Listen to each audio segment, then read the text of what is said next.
Let's talk about DC movies and a couple movies that the sequel is better than the original. You often hear people say that you barely ever get a sequel that's better than the original. Well, Batman Returns beats the hell out of the original Batman. You've got Kim Basinger romance parts. You've got the Joker whose smile never stops, who isn't funny or dark, and people say it's dark. It's nostalgia. Go back and watch it. Compare that with Christopher Nolan or Zack Snyder's Joker. Even Zack Snyder's Joker. Actually, though, Joaquin Phoenix Joker. Way darker and funnier. Yeah, then you've got the second one with Penguin and Catwoman. I've heard that Michael Keaton didn't want Michelle Pfeiffer in it. Wow, that would have been a bad choice. She was the perfect Catwoman, and I do mean it. So there's a couple movies that the sequels are better than the original. And then you've got the third Batman. I'm not sure if I like the third or the first better in the Michael Keaton. Well, Michael Keaton started it off. Actually, that would be Val Kilmer Batman, because the Riddler and Two-Face have some absolutely classic scenes, unlike the Joker from the original Batman, who just falls flat. Did you know Robin Williams got that role stole from him? They initially offered it to Jack Nicholson. He turned it down. Then Robin Williams said yes, and Jack Nicholson snaked it from under him after realizing that it was going to be a huge summer blockbuster film. Boo!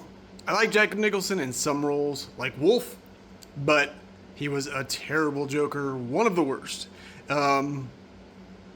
Probably still better than, what's that one guy's name in the Snyderverse? I love the Snyderverse movies, but, James Gunn from the Suicide Squad picked that, and that Joker is really awful. I thought my jokes were bad. Anyways, so we've been watching the Christopher Reeve Superman series, and the first one is so hard to watch. Everyone says that Gene Hackman is the greatest Lex Luthor. So I went back to watch it, and I'm just thinking, how? It has to be nostalgia. It has to be, just like Jack Nicholson and the Joker, because it doesn't make sense any other way, I promise you. Go watch the director's cut, Snyderverse, Jesse Eisenberg, Lex Luthor, and then go watch Gene Hackman. And if you still think that that's better, you probably need to check yourself into an insane asylum. It's not taste, it's nostalgia. Because Gene Hackman was not a good Lex Luthor. He was a fine, as my son says, pawn.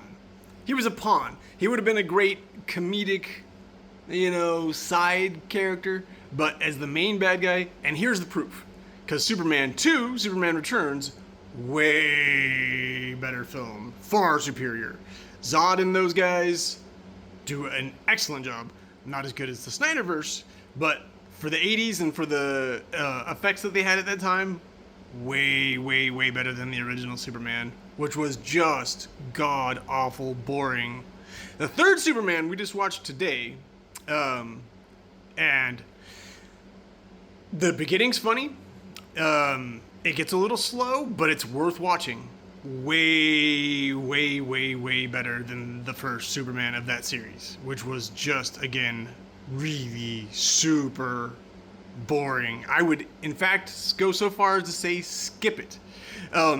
As far as the Michael Keaton Batman, I would watch the first one. There's some parts that are worth suffering through. Alfred's really good in it. Michael Keaton's fine as Batman, but he doesn't have anything to play off of. You've got a awkward romantic relationship with Kim Basinger in that movie, which is more like Mr. Mom. It's just boring, super boring. They eat dinner and oh man, it's so bad. It's so bad. And then you got the Joker, who his henchmen are better than him. Jack Nicholson does not do a very good portrayal of the Joker. I would take the TV series Joker way over Jack Nicholson. Christopher Nolan, Heath Ledger, rest in peace. Fantastic Joker. The best. You got Mark Hamill, who you can't beat. As far as voice acting goes, he is the Joker. Then you've got Joaquin Phoenix, who does a superb job in the first Joker movie. I didn't bother wasting my time with the second. Joker movie in that series. Then you've got what's his face who does it for Snyder, the Suicide Squad Joker. Who that guy's not a very good actor. I always forget his name, but yeah, whatever that guy. Jared Leto. Oh, so bad.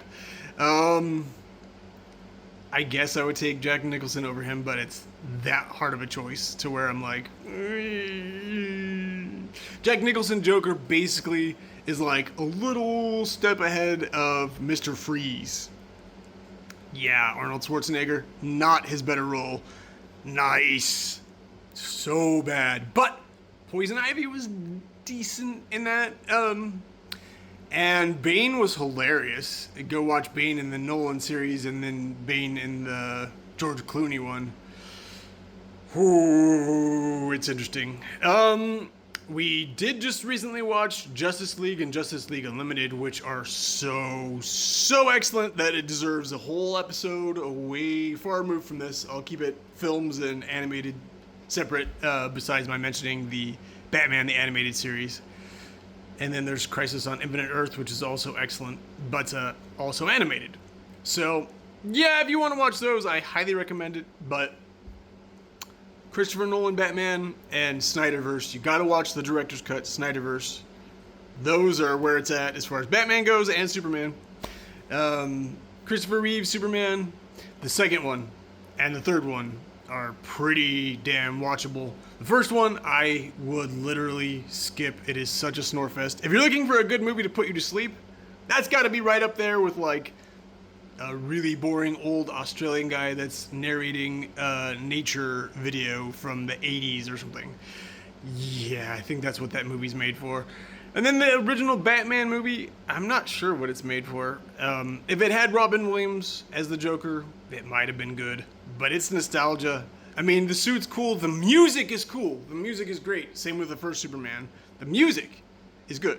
John Williams and Danny Elfman. But the movie is not good. Batman Returns rocks. The third Batman's worth watching. Fourth Batman, pretty bad and hard to sit through. But there are some incredible scenes with Alfred explaining who Batman is. That's worth watching. Anyways, that's my 2 cents. Art is subjective. Everyone's going to have their own opinion.